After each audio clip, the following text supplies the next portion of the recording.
به نام خداوند بخشنده و مهربان، سلام و عرض ادب خدمت همه شما خوبان و مخاطبان همیشگی میلی اسپورت. به یکی از دیگر برنامه‌های فدراسیون خوش آمدید. در این هفته ما روی چالش‌ها و دستاوردهای فدراسیون ملی محیط‌های کشور گفت و شنودی خواهیم داشت. اما طبق معمول در ابتدا بریم تاریخچه این رشته ورزشی را ببینیم که از کجا آغاز شد، چگونه وارد بدنه کمیته ملی المپیک کشور و همچنان اداره ورزش کشور قرار گرفت. فدراسیون ادامه داره، ما را همراه باشید. مویتای یکی از قدیمی ترین سبک‌های هنرهای رسمی جنوب شرق آسیا است که خاستگاه آن کشور تایلند است. این رشته از شیوه‌های جنگی کهن به نام مویبوران به وجود آمد. مویبوران برای سربازان پادشاهی سیام قدیم یک سیستم رزمی واقعی برای میدان جنگ بود. از قرن 16 تا 18 در دوران پادشاهی آیوتایا مویتای از مهارت جنگی به یک ورزش سازمان یافته تبدیل شد. در همین دوره مسابقه های عمومی برگزار می شد و جنگجویان قهرمان مانند نای خانم توم شهرت تاریخی پیدا کرد. در اوایل قرن 20 تغییرات مهمی رخ داد. استفاده از دستکش، تعیین قانون‌های راوند و وزن، معرفی رنگ بوکس عصری، ایجاد فدراسیون ها و باشگاه ها. در این دوره مویتای از یک هنر رسمی سنتی به یک ورزش بین المللی تبدیل شد. در دهه‌های 1970 تا 1990 مهاجرت استادان تایلندی با اروپا و آمریکا، برگزاری رقابت‌های بین المللی، رشد محبوبیت کیک بوکسینگ که بخشی از تکنیک‌هایش از مویتای گرفته شد، باعث شده مویتای در سطح جهان شناخته شود. امروز مویتای یکی از محبوب‌ترین رشته‌های رسمی در جهان است. حضور در مسابقه‌های جهانی IFMA، رشد باشگاه‌ها در بیش از 130 کشور، درخواست رسمی تایلند برای وارد کردن مویتای به المپیک. مویتای در افغانستان نسبتاً تازه وارد است، اما رشد بسیار سریعی داشته است. در اوایل دهه 1380 پس از افزایش رفت و آمد ورزشکاران افغانستان به کشورهای همسایه به خصوص ایران و تایلند، این رشته کم کم به افغانستان را یافت. تعدادی از مربیان افغان که سبک‌های رسمی مانند کیک بوکسینگ و وشو را دنبال می‌کردند، پس از آشنایی با مویتای شروع به آموزش آن کردند. در میانه دهه 1390 با تشکیل فدراسیون مویتای افغانستان در چارچوب کمیته ملی المپیک این ورزش رسمیت کامل یافت. در همین دهه برگزاری نخستین مسابقه‌های ملی، ایجاد تیم ملی مویتای، اعزام ورزشکاران به رقابت‌های آسیایی و جهانی IFMA. افغانستان در مدت کوتاهی به یکی از کشورهای فعال منطقه در مویتای تبدیل شد و ورزشکاران افغانستان موفق به کسب مدال‌های مختلف در مسابقات آسیایی و جهانی گردیدند. در آخرین مورد هم یوسف جهانگیر توانست برای اولین بار در رقابت‌های همبستگی کشورهای اسلامی افغانستان را صاحب گردن‌آویز خوشرنگ طلا بسازد. دوباره برگشتیم، تاریخچه را با هم نظاره کردیم. در بخش دوم برنامه میریم دیدگاه شهروندان، ورزشکاران، مربی و کارشناس این رشته ورزشی را با هم میبینیم که در مورد چالش‌های فرارای فدراسیون ملی محیط‌های کشور کارشناس این رشته چه پیشنهادات، چه راه‌های حلی را مطرح میکنه. فدراسیون همچنان ادامه داره.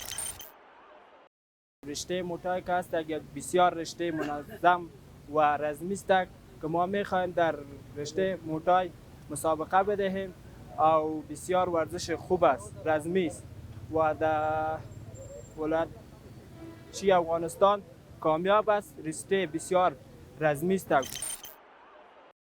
موتای به مانند از مشت تایلندی گرفته شده که از رشته تایلند کشف شده، به تمام نقاط جهان کشف شده که فعلا در افغانستان در اواخر بسیار پیشرفت کرده و می‌بینیم که یوسف جهانگیر دمی چند وقت پیش بسیار یک مسابقه عالی را انجام داد که توانست چند حریف خود را شکست بده و مدال طلا را از آن خود کنه که مدال طلا به دست آوردن کار هر کس نیست و اولین مدال طلا است که یوسف جهانگیر از آن خود کرده است. مویتای که است یک رشته رسمی است که در افغانستان در این اواخر خیلی رشد زیاد کرده و علاقمند زیاد داره در افغانستان و یک تن ورزشکار ما که یوسف جهانگیر نام داره در کشورهای همسایه دستاوردهای خیلی خوب داره. فهمیدی دیگه ورزش کس برای صحت خیلی مفید است. اول خب باید ما از سازمان جهانی مویتای قرارداد بسته کنیم که هر مسابقه بیرون مرزی شود افغانستان از او باز نمانه.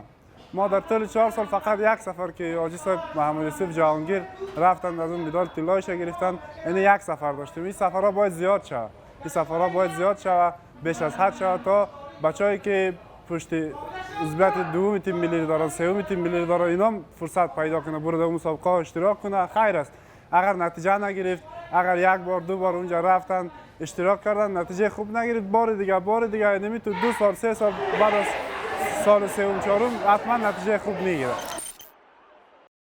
تقریبا یک چند مدت پیش ما توانستیم رفتیم به کشور ازبکستان که توانستیم در مقام دوم در آسیا کسب کنیم. خب مشکلاتی که بود اونجا برای ما از طرف فدراسیون مشکلات زیادی بود، مثل که ویزا برای ما نمیتونست یعنی بیاید مسابقات 1 روز 2 روز، یعنی ما باید پیشتر به کشور برسیم تا که ما یک چند تمرینات خود بکنیم و با ما آب و هوایش نظره همین نفس‌های ما باید جور شد. به همین خاطر مشکلات ویزا است که ما نمیتونیم ویزا را یعنی زودترین فرصت به ما بزنه. یک مشکل است. مشکل بعدی همی است که بر ما همین امکانات مسابقه و اینا بسیار کم است. باید مسابقات هم بیشتر شود و مسابقات باید پروفشنال یعنی زیادتر گرفته شود و باید سازمان های بسیار بزرگ باید ثبت نام شویم و از طرف تجارت دولت و فدراسیون باید ما شما حمایت شویم. تمام ورزشگاه باید حمایت شود. همین مشکلات است که هیچ ورزشکار از چشم جامعه از چشم دولت اینا افتاده. باید بر اینا یک دید قدر دیده شود و اینا باید حمایت شود تا بتانیم ما در جهان مقام طلا یا مقام اول بتانیم به کشور خود به دست بیاریم. 4 سال میشه تمرینات موی تای تحت نظر استاد اسیب الله احمدی و استاد شکر الله احمدی در اکادمی موی تای احمدی پیش میبریم و ما از فدراسیون بسیار راضی هستیم به خاطر برای ورزشکاران مسابقات بین مرزی آماده کرده در چند وقت نزدیک. مثالش استاد یوسف جهانگیر بود که در مسابقات بین مرزی عربستان رفت و توانست مقام اول بگیرد طلا را و همچنان بچه‌ها که در مسابقات ازبکستان رفت و هم دستاورد خود داشت.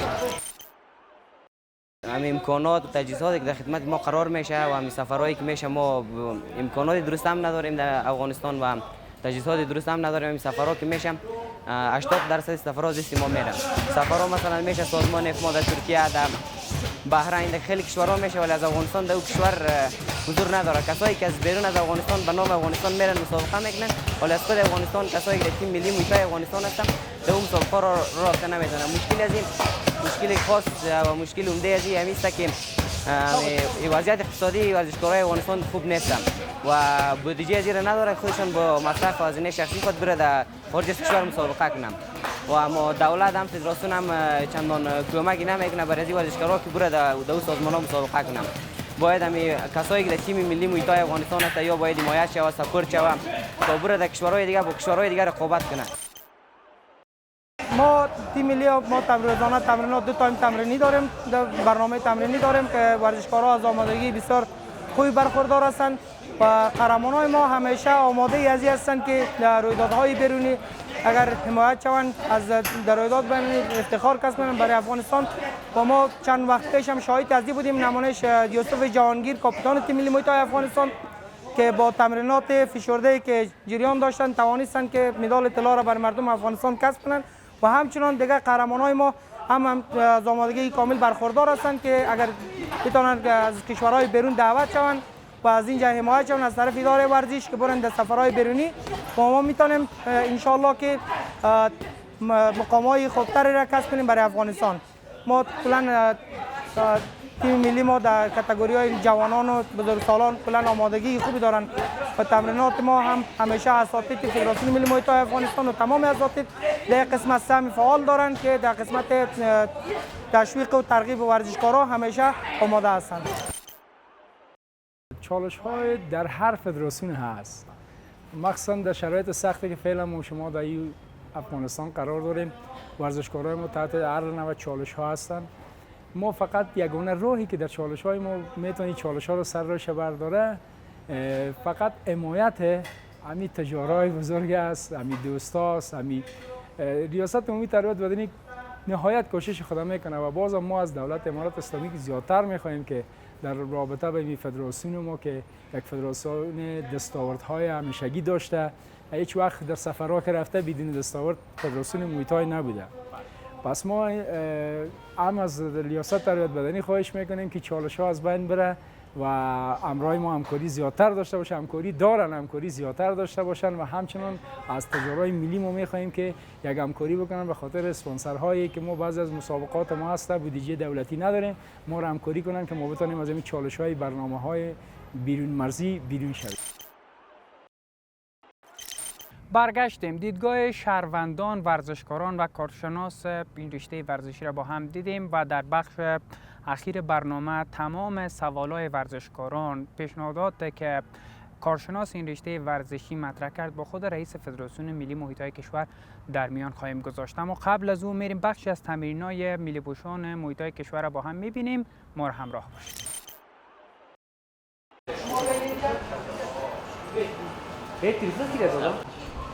Change some draws. Sano pa yo takon mide.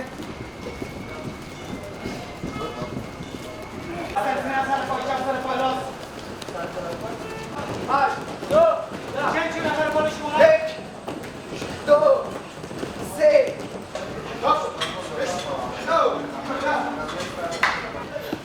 2 6 4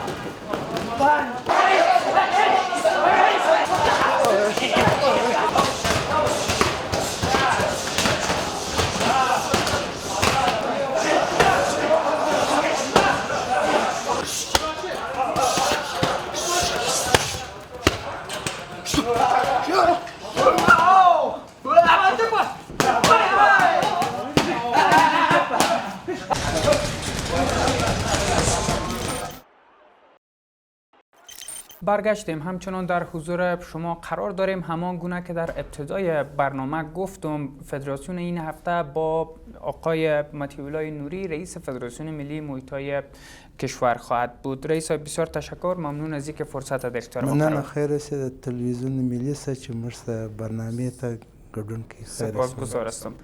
بیایم از اینجا آغاز بکنیم که چقدر وقت میشه که شما کرسی فدراسیون ملی محیط های افغانستان را در اختیار دارید؟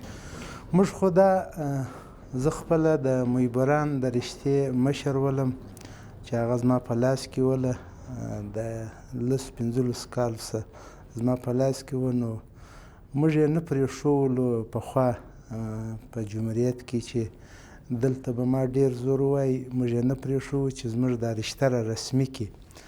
نو موږ بیا چې امارت راغلی، د امارت په اول کال کې زه رالم، دلې مې عریضه ورته وکړه چې دا زما د محبران رشته ما ته را رسمي کړه. نو پر هغه سربیره باندې مطمئن صاحب دلې و، مطمئن صاحب راته ویلي وه چې د دې رشتې د محیطای رئیس نسته، راسه دغه رشته به موږ تا ته په لاس درکړو که دا محیطای ګرده ته مخته یوسه. نو د هغه ټیمه څخه ما ته د محیطای رشته په لاس راکړې ده. نو انشاءالله 4 کاله کېږي زه د رشته د محیطای خدمت کوم. بسیار خوب. در این مدتی که شما گفتین چی بوده دستاوردهایتان در رشته محیطای از زمانی که شما فدراسیون ملی محیطای در اختیار گرفتید؟ موږ خو خپل کوشش پوره کړی دی. په اول کال کې چې موږ کوم زه کښېنستلم، په هغه اول کال کې ما مسابقې بالملي ونیولې په ولایت نیمروز کې. نو ولایتي داخل ولایتي مسابقې مې اول ونیوې، بیا مې بالملي پسې ونیوې. یوه ورځ ولایتي مسابقې وې، یوه ورځ بالملي وې. نو په امارت چې راغلی و، د امارت په اولو شپو کې، نو انشاءالله موږ خپل کوشش کړی دی او موږ ډېر مشکل چې لرو هغه د ویزو سی لرو. ویزې زموږ چې هر کشور ته موږ ته دعوتنامه راواستوي، موږ د ویزې دغه مشکل لرو چې ورسو ویزې موږ ته نه راکوي.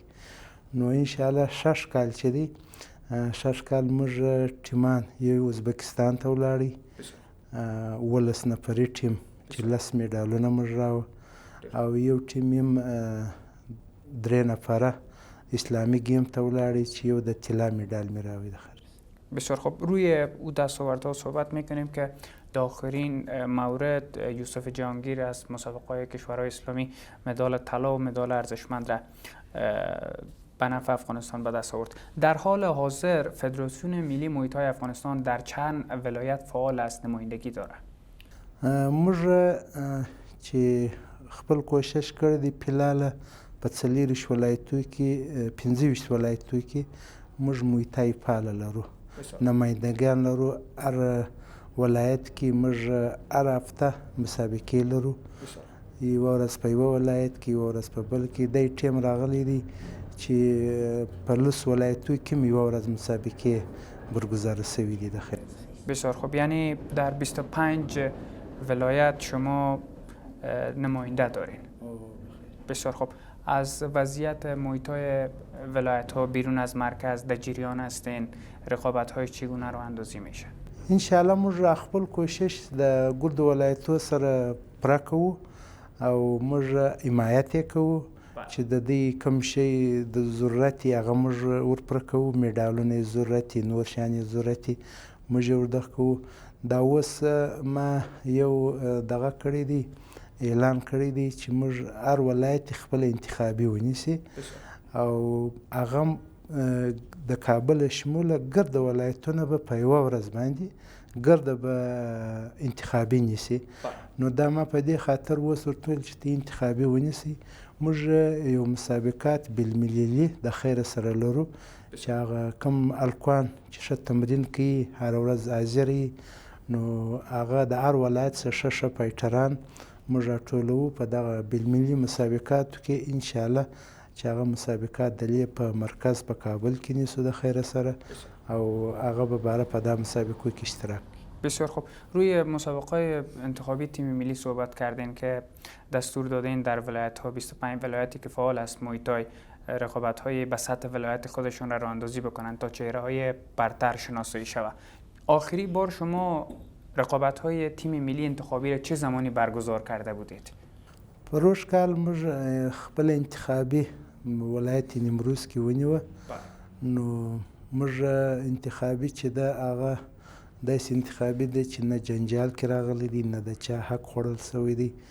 کوم زمان چې زه راغلی یم موږ هر څه انتخابي چې موږ نیولي، هر څه مسابقې، نه زموږ په مسابقو کې جنجال راغلی دی او نه زموږ په مسابقو کې د چا حق خوړل سوی دی. نو پروش کال موږ په ولایت نیمروز کې د انتخابي درسره کړ.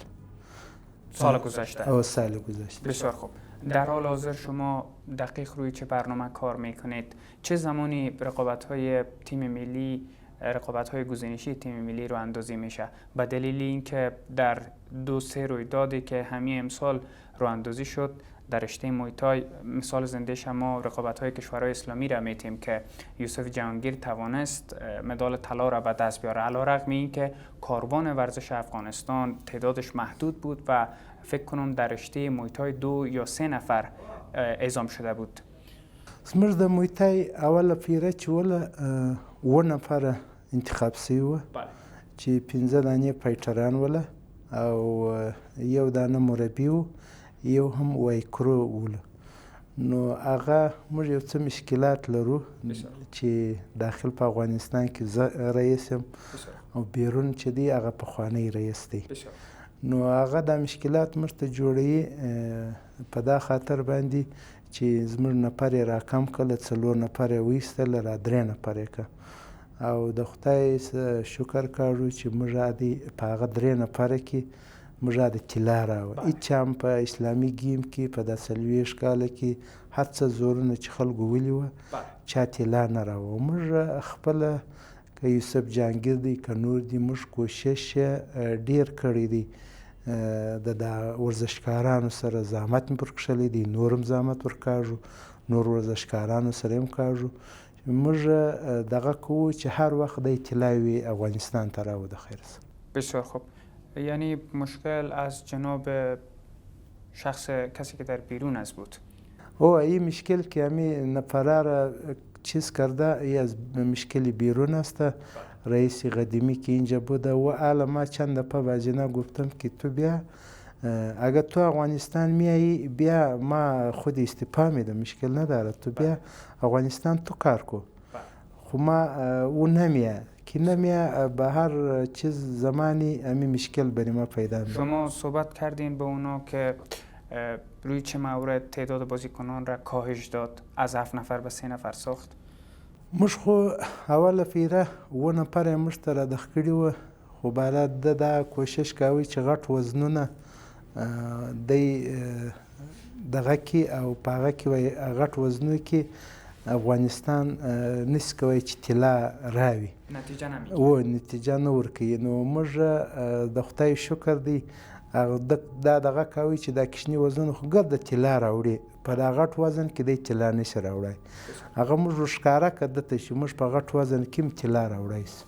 بله انشالله که اتفاقات بیشتر شوه و در مورد رقابت های داخلی برای ما بگو. در حال حاضر فدراسیون ملی محیط های افغانستان روی چه برنامه کار میکنه؟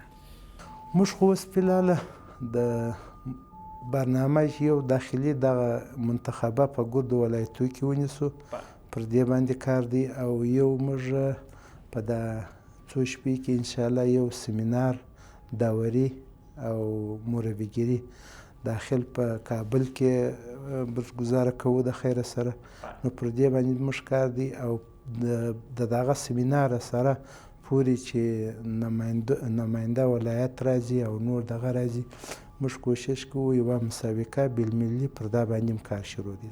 بسیار خوب. و در حال حاضر رابطه فدراسیون ملی محیط های افغانستان با فدراسیون جهانی این رشته چگونه است؟ موږ خو فعلا چې دی د درو رشتو سره وصل یو زه خپله څلورو رشتو سره زه خپله وصل یم. یوه رشته چې دا اوس یوسف جان جهانګیر تللی و د میډا طلا چې راوړی د دغه یوې اپما رشته یې بولي د دا یوې رشتې سره هغه زوړ رئیس ورسره په لاین کې دی نو نور انشاءالله د دا نورو سره ګرد سره زه په لاین کې یم د خیر سره. یعنی ارتباطتان با فدراسیون جهانی خوب است دیگه؟ او از 4 تا فدراسیون چی جهانی که است او خوب است فعلا همین یک دانه مشکل داره. بسیار خوب. انشالله که این مشکل هم حل شوه و ورزشکارانی که درون افغانستان زحمت میکشن عرق میریزن حقشان تلف نشه. موږ د ګردو ورزشکاران سره نه داخل په افغانستان په هر ولایت کې دي چې لکه په کابل کې په نورو ولایتو کې زه خپله چې دی زه پر ګردو ولایتو ګرځم هر ولایت له زه ځم که مسابقو له ورځم که دغه زه پر ګرځم نو د هر یوه پوښتنه کوم حمایت یې کوم چې هر شی ته ضرورت یې هغه ورپوره کوم. بسیار خوب.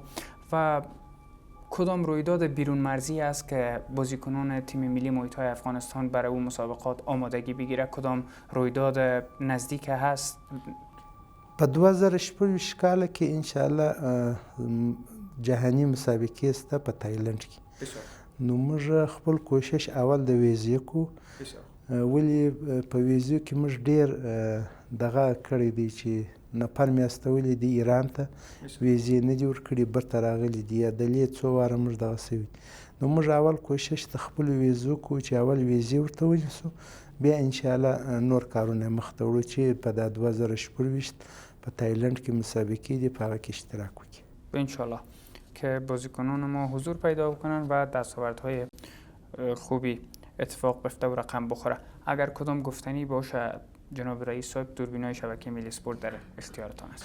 بس خیر اوسه مننه. اولا مننه خو موږ د امارت اسلامي کوو چې دی زموږ حمایت کوي او دای ښه ژوند چې اوس یې موږ کوو ښه ارامه فضا په دا موږ ډیره مننه د امارت اسلامي کوو او بیا د تربیت بدني اولمپیک کوو او بیا ستی کوو چې تی زموږ برنامه کې راغلی است. مننه خیر است.